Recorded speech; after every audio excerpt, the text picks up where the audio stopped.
The academy unit of MSM की जानिब से आप सबको बहुत बहुत नमस्कार। मैं मोहम्मद आबिद कहानियाँ सुनाता हूँ। कहानियों के इस शहर में आप सबका स्वागत है। आज मैं आपको जो कहानी सुनाऊंगा वो अपनी ही टीम के एक सदस्य द्वारा लिखी है, जिनका नाम है निशांत फारूकी, और कहानी का नाम है दद्दू का फैसला। ये कहानी कहीं ना कहीं जिनको हम अपनों को भूल गए हैं उनसे जोड़ती है। आइए सुनते हैं कहानी दद्दू का फैसला। एक गांव होता है। उस गांव में एक बुजुर्ग रहते हैं जिनको सब लोग दद्दू के नाम से पुकारते हैं। एक दिन यूं ही चौपाल पर बैठे हुए लोगों से बतिया रहे थे। कह रहे थे 65 साल का हो गया हूं,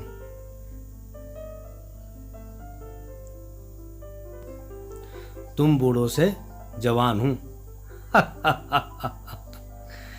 सब लोग दद्दू की इस बात पर जोर जोर से हंसने लगे। दद्दू गेहूं व रंग, कठीला बदन, सफेद बड़ी बड़ी मूछें थी।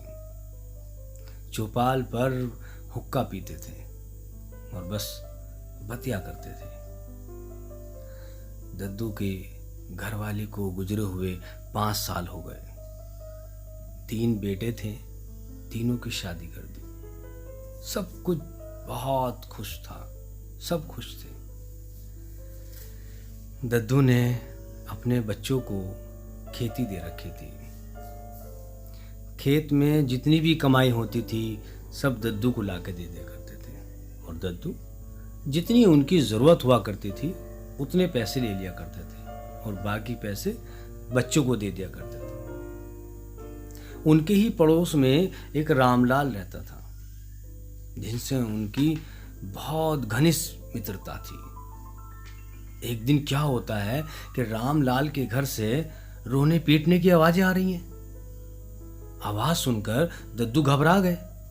तेजी से बाहर आए। देखा तो रामलाल के बेटे सर पकड़ कर रो रहे। ये देखकर उन्हें समझने में देरी न लगी। हे भगवान, रामलाल चला गया। रामलाल के चले जाने के बाद रामलाल के बेटों में रात दिन झगड़े रहने लगे जमीन जायदाद को लेकर। दद्दू ने उनको खूब समझाया मगर उन्हें दद्दू की एक न मानी। यहां तक नौबत आ गई कि एक दूसरे की शकल देखने को भी तैयार नहीं थे। अब ये देखकर दद्दू परेशान रहने लगे कि कहीं मेरे मरने के बाद मेरे बच्चे भी कल को ऐसे ही लड़ेंगे, आपस में झगड़ा करेंगे। भाई इससे तो गांव में बदनामी होगी, समाज गांव क्या कहेगा कल को। बस उन्होंने एक दिन फैसला कर ही लिया कि आज मैं कचहरी जाकर इस काम को निपटा देता हूं। और वो कचहरी गए और सारी खेती की जमीन अपने बच्चों के नाम कर दी। कुछ समय तो सब ठीक ठाक चला, लेकिन कुछ समय के बाद अब दद्दू के पैसे मांगने पर भी उन्हें पैसे नहीं मिलते थे। बहुएं भी खाना किलस कर देती थी। एक दिन दद्दू का पोता बोला, दद्दू तब मत होते। क्यों? कौन कह रहा है? मां तह रही थी। पोते ने तोतली जबान में जवाब दिया। पोते की ये बात सुनकर दद्दू बहुत परेशान हुए और मन ही मन पछताने लगे। हे भगवान, ये मुझसे क्या हो गया? मैंने अपने जीते जी सारी जमीन इन बच्चों के नाम कर दी। अब भाई मुझे तो खाने पीने की भी लाले पड़ गए। अब करते भी क्या? अब जो सो हो गया सो हो गया। दद्दू को बहुत दिन हो गए कहीं गए हुए। उन्हें अपने दोस्त की याद आई जो शहर में रहता था। एक दिन उन्होंने फैसला किया कि भाई अपने दोस्त से मिला जाए, कुछ मन हल्का हो जाएगा। अपने दोस्त के पास गए। दोस्त ने अपने गांव वाले दोस्त का बड़ा भव्य स्वागत किया, बिठाया, खिलाया, पिलाया। बातों बातों में दद्दू ने भी अपने मन की बात कही दी। दद्दू का मन हल्का हुआ। उसके दोस्त ने कहा, अरे भाई, परेशान होने की क्या जरूरत है, अब तो सरकार ने कानून बना दिया है। कानून बना दिया है? भाई कैसा कानून? कानून ये है कि माँ बाप जो अपनी गुजर बसर नहीं कर सकते, वो अपने बच्चों से गुजर बसर के लिए अदालत में अर्जी दे सकते हैं। भाई वो तो आपने सुना होगा, हिंदू दस्तक और गुजारा अधिनियम की धारा 20 और फौजदारी कार्रवाई धारा 125 के लिए गुजारा अधिनियम दीवानी मुकदमा होता है। इससे फैसले में देर हो सकती है। फौजदारी कार्रवाई के अंतर्गत जल्दी फैसला हो जाता है। गुजारे के लिए कितने रुपए मिल जाते होंगे? इस कानून के अंतर्गत यह रकम 500 रुपये महीना से ज्यादा नहीं मिल सकती।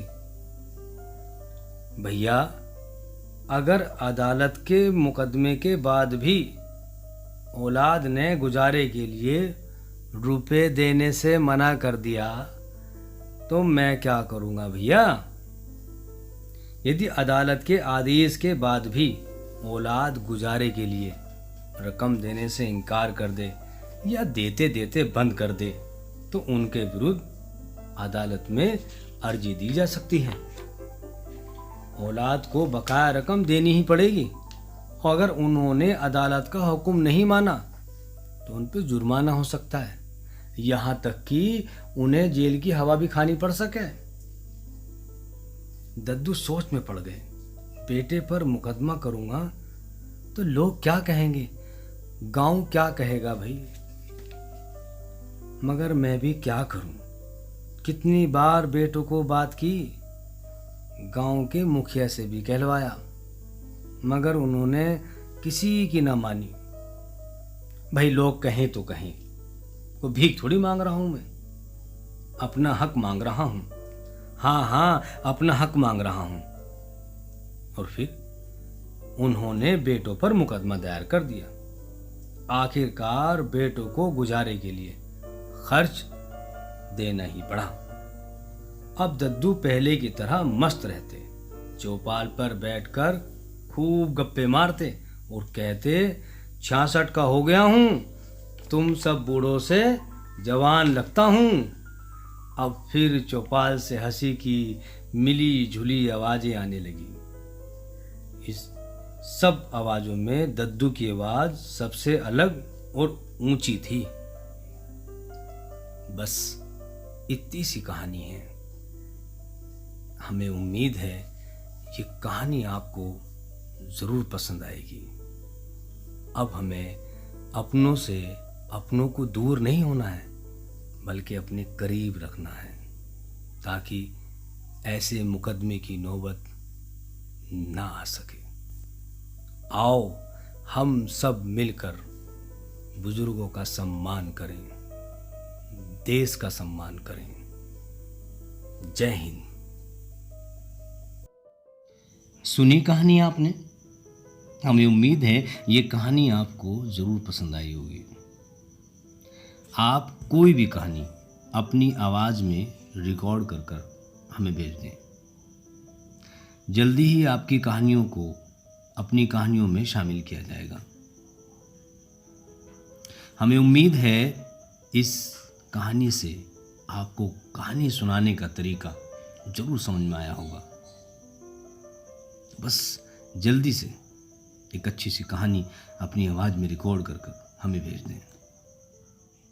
धन्यवाद। जय हिंद।